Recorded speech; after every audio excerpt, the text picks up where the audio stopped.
What's up, guys? Today I'm gonna be reviewing the second gen AirPods Pro. Uh, this was refreshed in 2023, I believe, with USB-C.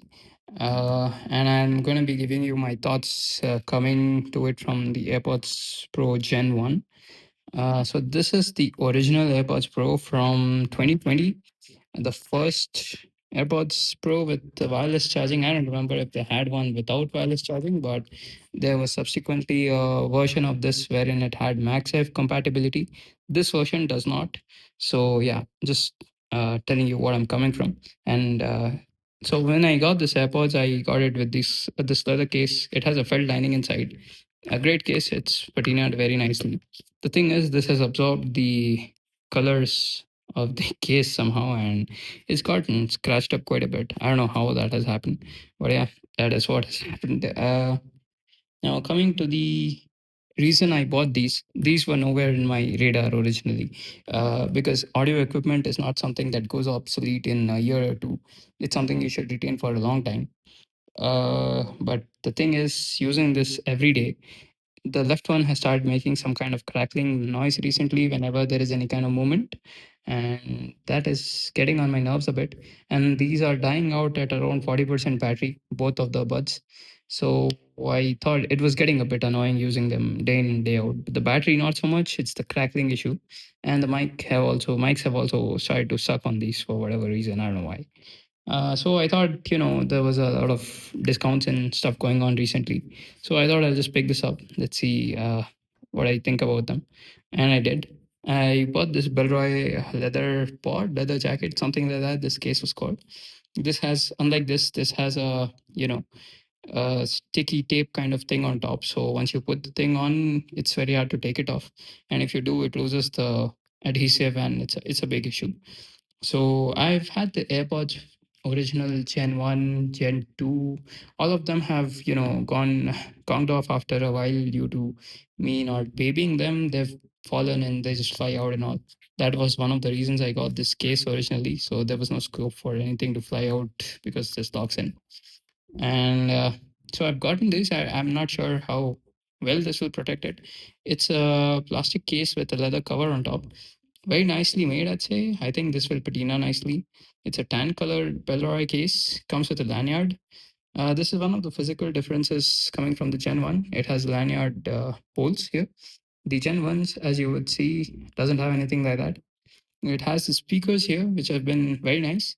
It makes this pairing sound when you first turn it on. It makes a low battery sound also, if I remember right. It also has this Find My sound, and it has the U1 or U2 chip, something like that, which is in the AirTags, and it stays always connected to the iPhone. So as you can see, it just shows the battery without you know me taking it out or having it connected so long as the Bluetooth is on. Now, this has been a little annoying because on one hand, yeah, it's nice to have this on, but then if I'm using an Apple Watch or any other pair of headphones, it doesn't have enough space to show that data here. You can of course use the larger widget, but then the problem with that widget is that it just looks ugly. So I don't want to use this on my home screen or my whatever widget screen or whatever this is called. So that is something which has been a little annoying, and I guess it's a mixed bag. I mean, it comes with a bunch of mixed emotions, I guess.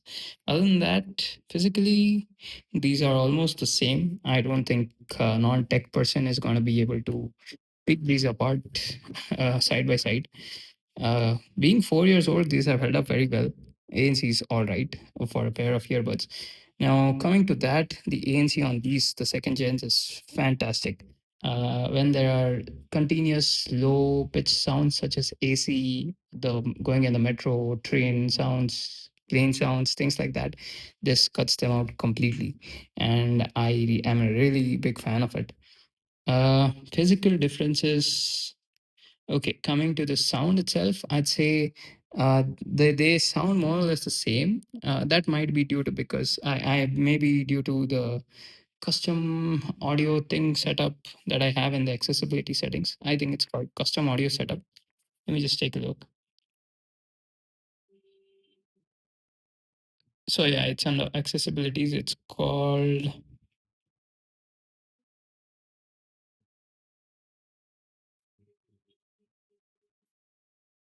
well, anyhow, the sound signature is about the same on both of them. However, however, the AirPods Pro Gen 2 have a wider soundscape, I'd say. Uh, by which I mean you can hear a lot more instruments, a lot of more details in the songs, of course, depending how the audio is mixed and things like that. But yeah, I'd say the Gen 2 is much better in that.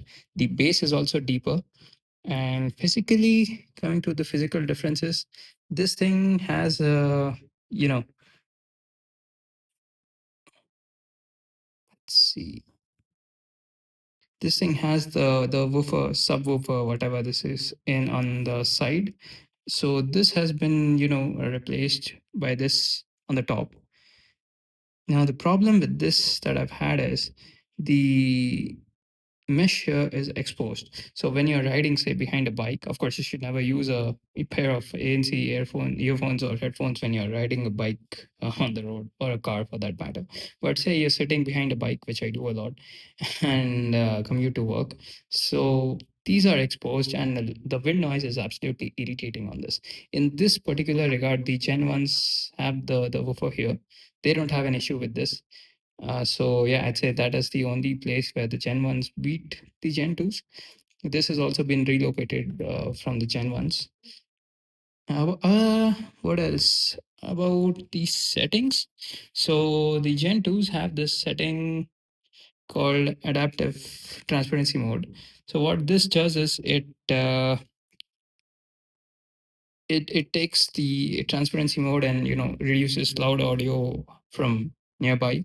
I believe the audio is sampled 48,000 times each second or something crazy like that. So that also allows us to have this setting called personalized volume. Now the problem with this is I had this on, it worked fine in to some degree. I mean, even in ANC mode it also kept personalizing the volume, which was, I guess, fine, good for your hearing and things like that. But the problem is, I was walking by the street in the traffic while coming back from work one day, and I had them in transparency mode, and I felt like the earphones just got overwhelmed. They kept disconnecting, connecting. The left one was disconnecting, right one was disconnecting, and while the left one kept playing, they kept going into ANC and things like that.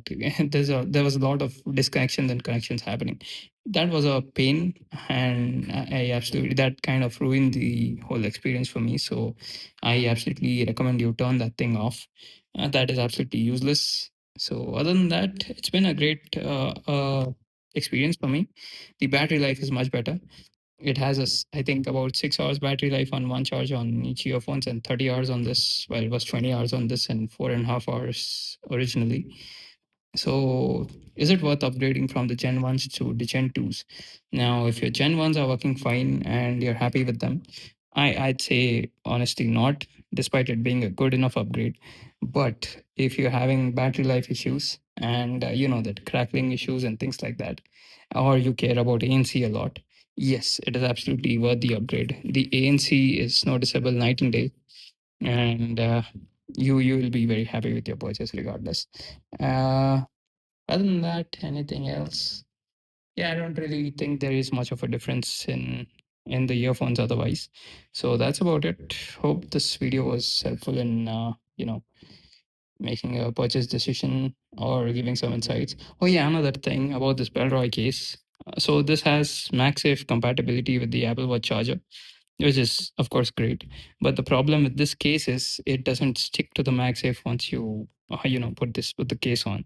So you lose that. Of course, it's always better to charge wired than wirelessly, but yeah, just something to keep in mind. That's about it. I hope this video was helpful. If you found it useful, please like and subscribe. Thanks for watching, and peace out.